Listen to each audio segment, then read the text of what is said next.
On one hand, the government is celebrating a new $10 billion trade deal with the EU. On the other, Australian farmers are calling it a kick in the guts and the worst free trade agreement they've ever seen. When you have two completely opposite stories, it means someone isn't giving you the full picture. The real question is, who actually wins from this? And who gets left with the bill?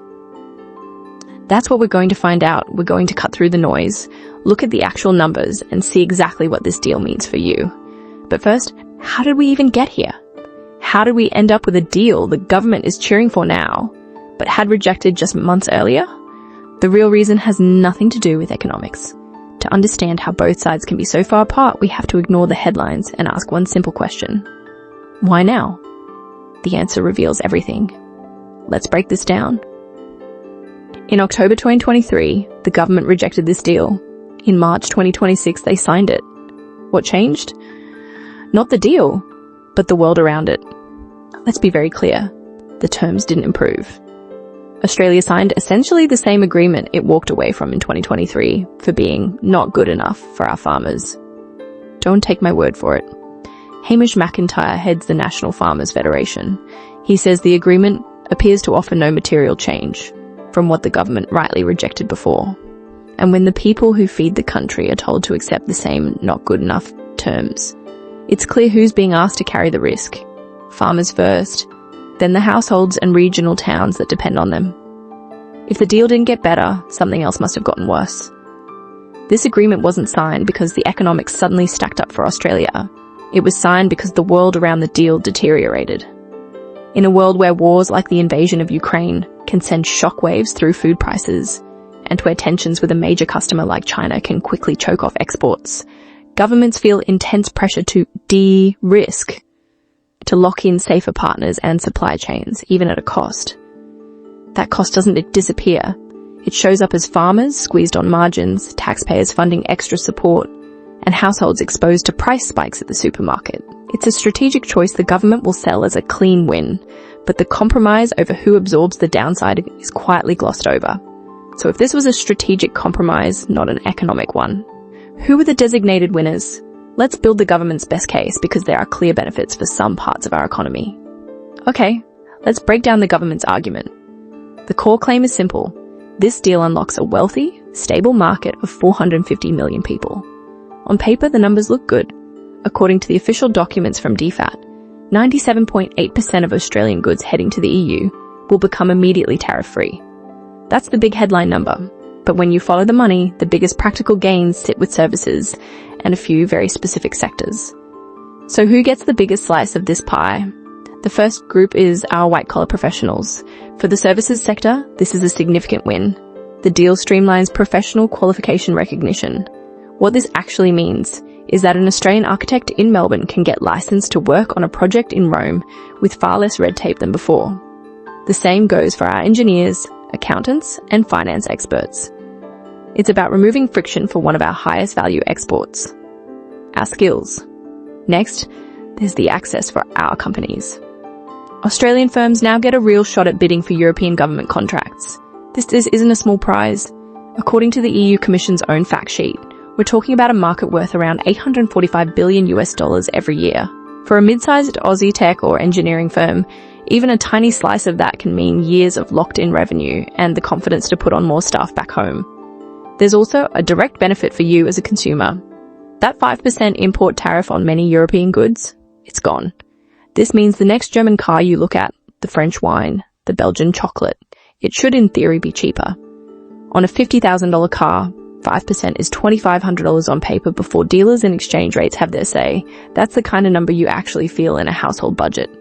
It also applies to industrial machinery, which helps bring down costs for other Australian businesses. Finally, there's the strategic play. This deal cements Australia as a vital supplier of critical minerals to the EU. We have the lithium and rare earth they desperately need for the green energy transition. By securing this supply chain, DFAT and the EU Commission's own modelling suggest EU investment in Australian critical minerals and mining projects could grow by over 87% compared with today, if the deal plays out as planned. So it's not just more holes in the ground. It can mean multi-year contracts and steadier mining jobs in regions that usually ride the boom and bust cycle. So when you lay it all out, the government's case is clear. The argument is that by securing these long-term gains in high-value sectors, the deal creates future-proof jobs and economic resilience that justifies the compromises made elsewhere. Cheaper cars, more jobs for professionals, and a secure place in the global supply chain. It all sounds like a clear win, doesn't it? But this is only half the story. And if you don't understand the price that was paid for those benefits, and more importantly, how that price was hidden in the fine print, then you're missing the most important part of this deal. So, what's the real price hidden in that fine print? It's not just a number on a spreadsheet. It's our farm sector, starting with beef and sugar, left to pay the bill for those strategic wins. While the government celebrates a 700% boost in beef access, a fantastic headline, the numbers behind it tell a very different story. That 700% is built off a tiny starting base and padded with creative definitions, so even after the jump, we're still stuck with a quota that, in practice, is miles below what the industry said it needed just to make the deal worthwhile. This is the core of the farmers' outrage, and it's a masterclass in political spin. Let's break down the math. This is the part they hope you don't look at too closely. The official beef quota is 30,600 tons. On paper, that sounds substantial, but here is the fine print trick. That number is measured in carcass weight equivalent. That includes the bone, the trim, everything that doesn't actually end up on a plate in Europe. After the meat is processed, deboned, and packed for shipping, what's called transport weight, you're left with only around 25,000 tons of actual saleable meat. That's roughly a 20% cut before a single container even leaves the port, and it's only about half of the 50,000 tons the industry said was the bare minimum. Stop. Reread that. Carcass weight. This isn't just an accounting trick. It's the entire playbook in one sentence. It's the blueprint for how risk is quietly moved off the government's balance sheet and onto yours. Canberra gets to bank the diplomatic win and wave around the 700% boost headline, while it's farmers and the regional towns that depend on them, who wear the income volatility when the quota bites or prices are undercut. Those shocks don't show up in a press conference. They show up in local jobs, business closures, and how much slack you've got in your own household budget when those communities tighten their belts. And the one-way street this creates is even worse. While our farmers have to fight for every kilogram under that hard cap, heavily subsidised EU products, cheese, pork, and more, can be sold in Australian supermarkets with no limits at all. If a European farmer, propped up by government subsidies, can sell their product at $9, while an Aussie farmer needs to sell at $12 just to stay profitable, it's pretty obvious which one moves off the shelf first. Over time, that gap doesn't just squeeze farm incomes. It chips away at local processing jobs and leaves consumers increasingly reliant on imported food when domestic producers can't compete. To add insult to injury, this wasn't simply a case of an unavoidable tough compromise with Brussels.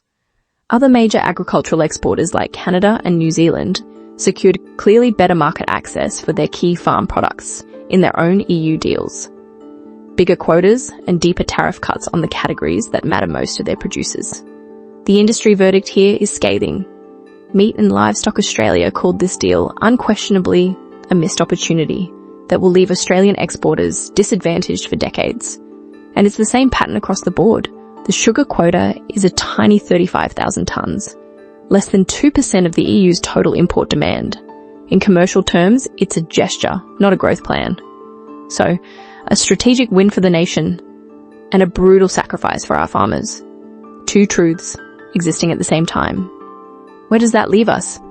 And what does this choice, this trade-off really say about Australia's future? Where it leaves us is holding two truths at once. Depending on how you look at it, this is either a smart strategic move or a bad compromise. On one hand, the numbers show a clear win for city-based professionals, miners, and us as consumers. More opportunity in services and resources, and a bit more room in the household budget if some prices ease. On the other, that win comes from regional farmers being asked to live with thinner margins and the risk the family farm simply isn't there for their kids. And it's not just this one deal. This is how these strategic choices tend to land. The upside is spread across salaries, super balances, and cheaper imports, while the downside is concentrated in a few sectors and postcodes.